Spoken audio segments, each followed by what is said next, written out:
Estamos de vuelta en Trama Educativa con Belén Fuentes, licenciada y profesora de Historia de la Universidad Nacional de Mar del Plata. ¿Cómo andamos, Belén? ¿Cómo estás? Bien, ¿y ustedes? Y bueno, Andamos.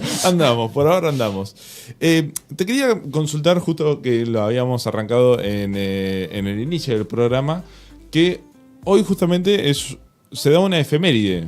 ¿De qué estamos hablando acá? Se cumplen 243 años del nacimiento de Simón Bolívar, uno de los libertadores de América, de la parte más norte, porque nosotros, si pensamos siempre en la idea de libertador, desde nuestra escuela secundaria siempre pensamos en San Martín, pero la realidad es que tenemos dos libertadores, el que actuó desde el norte, como fue Simón Bolívar, y el que actuó más desde el sur, como fue San Martín. Pero no hay que quitarle la importancia a Bolívar, que es algo que en general desde la escuela secundaria no lo vemos tanto. O sea, tenemos engrandecido a San Martín, que por supuesto que está bien, no lo vamos a desprestigiar, pero poco sabemos de la vida de Bolívar en realidad, en nuestra cotidianeidad. ¿Y qué representa esta fecha para la historia de la región? Bueno, es el pensar o invita a la oportunidad de repensar un proyecto que Bolívar tenía de un gran Estado americano.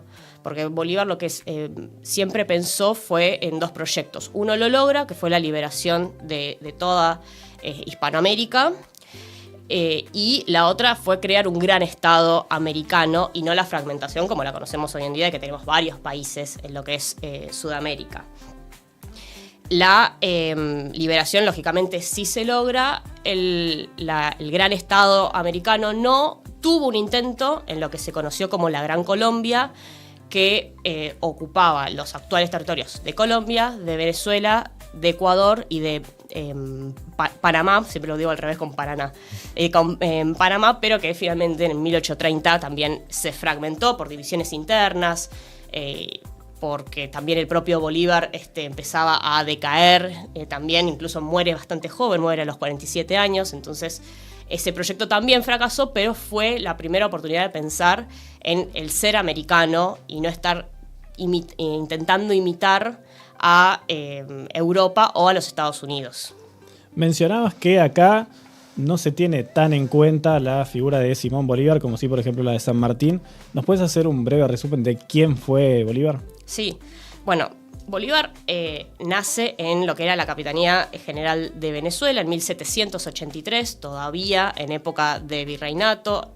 La monarquía de España todavía no había entrado en crisis, y provenía de una familia sumamente bien posicionada económicamente, entonces eso le permitió acceder a un nivel educativo que en general no se tenía. Aunque tuvo unas ciertas dificultades porque sus padres murieron jóvenes, o sea, desde muy niño ya perdió a sus padres, y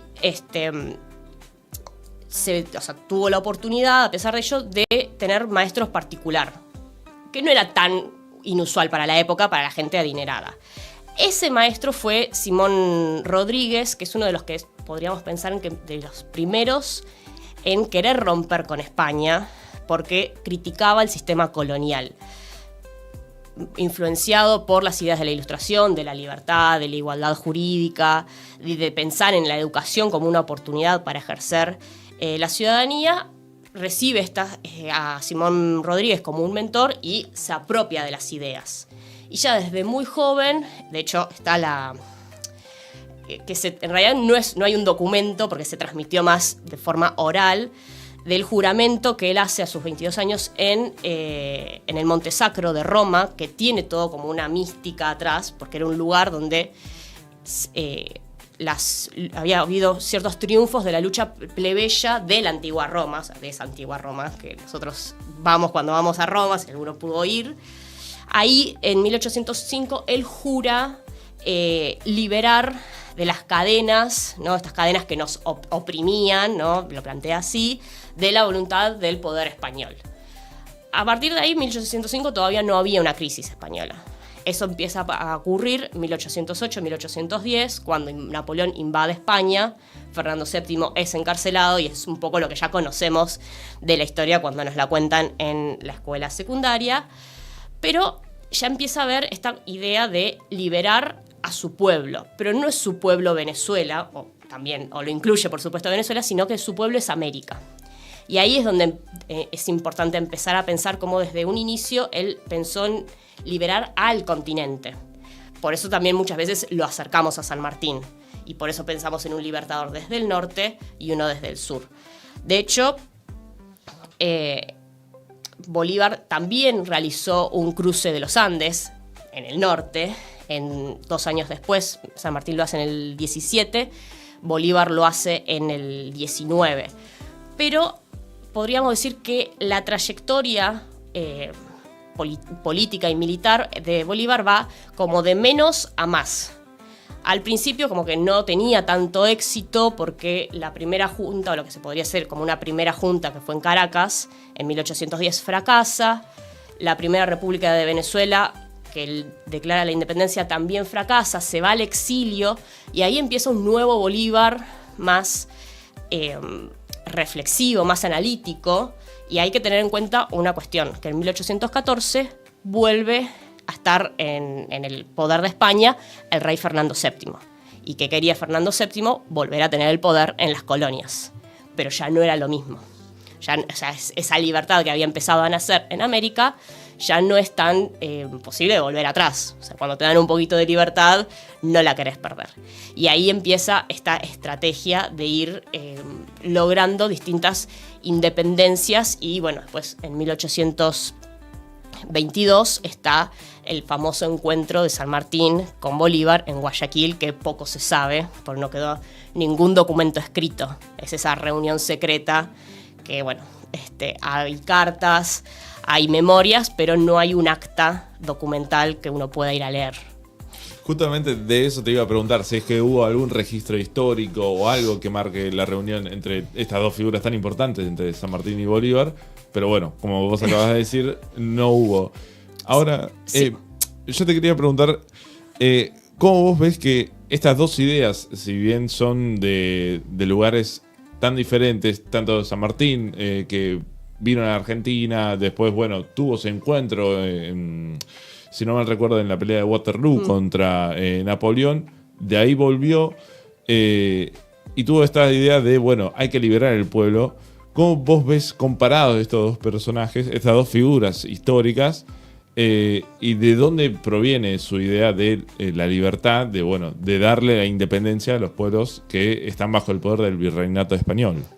En el caso de Bolívar, yo creo que es principalmente por su mentor, este hombre que era un pedagogo intelectual venezolano también, que fue Simón Rodríguez, que fue el que empezó a marcarle esta cuestión de las diferencias entre España y América. De hecho, en 1815, él desde el exilio publica lo que se llama la Carta de Jamaica, donde tiene una mirada bastante negativa sobre lo que venía pasando en América, a pesar de que en algunos lugares sí se había logrado una independencia o parecía más próximo a lograrse, había otros lugares que no. O sea, si nosotros pensamos siempre quizás la historia desde nuestro punto de vista como argentinos y de lo que nos enseñan en la secundaria, que principalmente es historia argentina e historia europea.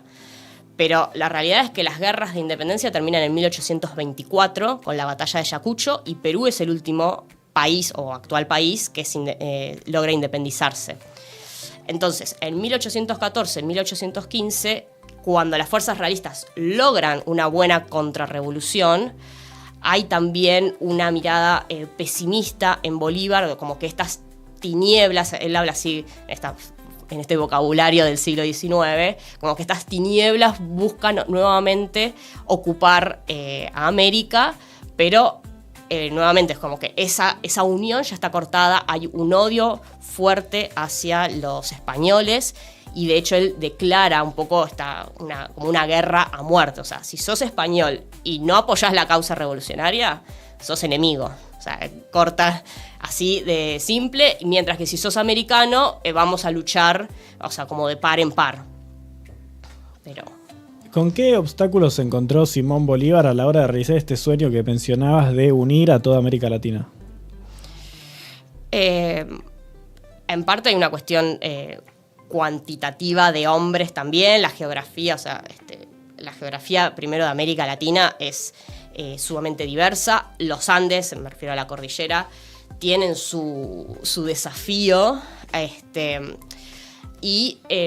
Por ejemplo, las fuerzas realistas, o sea, una vez que en 1814 empiezan a venir fuerzas realistas, eran fuerzas que habían sido entrenadas bajo las lógicas de Napoleón. No eran las mismas fuerzas o las mismas estrategias militares que se tenían acá. Entonces, ese sí fue uno de los principales desafíos y a la vez una cuestión cuantitativa en cantidad de hombres. De hecho, luego del encuentro de Guayaquil, San Martín le cede su ejército y él decide hacer un paso al costado también por las dificultades que él tenía para llevar adelante la última etapa de la independencia del Perú. Pero bueno, la cuestión cuantitativa para lograr las independencias y tener éxito en las batallas era una cuestión, y muchas veces la geografía te puede jugar a favor o en contra, porque también las fuerzas realistas se solían esconder o refugiar en las sierras o entre las montañas a fin de reorganizarse y poder volver a dar batalla. Y trayendo estas ideas a la actualidad, ¿qué desafíos enfrenta hoy América Latina en materia de integración? Bueno, hay muchos. O sea, si pensamos en hoy, hay un montón. La realidad es que la integración de América Latina es como que tiene oleadas. Hay momentos en los que hay una mayor integración, donde podemos hablar, por ejemplo, de cuando se fundó el Mercosur y de cuando hay realmente como una mayor comunión entre los distintos presidentes de turno. Hoy no estaríamos en esa lógica. Pero bueno, también depende mucho no solamente de la presidencia argentina, sino también de cuál es la presidencia de turno de cada uno de los países. Entonces eso va cambiando y todavía, capaz más en mi opinión, no hay una lógica que permanezca de que de la necesidad de que América Latina esté integrada como un bloque, porque lo que siempre se piensa es que América Latina es sumamente diversa, que en parte es cierto, pero si uno analiza históricamente, tiene ciertos denominadores en común y por eso el actuar de forma integral es una buena estrategia para un mundo donde sabemos que ciertos poderes controlan o tienen mayor poder o un poder hegemónico sobre América Latina. Y antes de empezar el programa estábamos hablando justamente de uno de los temas que es tendencia actualmente, y es que Argentina es un país racista. Sí. En el exterior nos consideran que somos actualmente el país más racista del mundo. ¿Cómo lo podemos relacionar esta ola de acusaciones hacia nuestro país de ser racista con esta desintegración que tal vez está viviendo América Latina? En parte, la cuestión racista es un poco, yo creo, también alguna cuestión del algoritmo que se ha puesto también de moda. Hay algunos que lo dijeron y el algoritmo arrancó a facturar. Pero históricamente no podríamos decir que por políticas de Estado haya habido políticas racistas. En el sentido de que, por ejemplo, en los Estados Unidos prohibió el casamiento interracial hasta el 1967. O incluso la esclavitud, Estados Unidos necesitó una guerra civil, la famosa guerra civil entre el norte y el sur, para determinar si debían abolir la esclavitud o no. En Argentina, 1813, con la Asamblea de 1813, se elimina o se declara la libertad de vientres, es decir, todos los hijos de esclavos nacían libres. Y por otro lado, desde 1853, con la Constitución Nacional, se determinó la abolición total de la esclavitud. Pero tampoco hubo leyes segregacionistas o que prohibieran ciertas actividades o que determinasen que las personas de distinta raza, que en realidad está mal hablar de raza, son distintas etnias, las razas ya sabemos que no existen, pero nunca existió esta cuestión de que por ser negro tenés que ir a otro colegio, tenés que estar en otra parada de colectivo, no podés ir a la universidad o en otro hospital, que en otros países sí existió. Más allá de ni hablar que nosotros como país y ninguno de los países de América Latina fue nunca un país colonizador de otro, que si comparamos Estados Unidos sí planteó neocolonias, es decir, aquellos países que son independientes políticamente, pero que dependen económicamente de Estados Unidos, o lo que nosotros ya siempre conocimos como los imperios, que no sé, Francia, España, Inglaterra eran metrópolis y tenían control político y económico sobre sus colonias. Eso ninguno de los países de América Latina lo fue.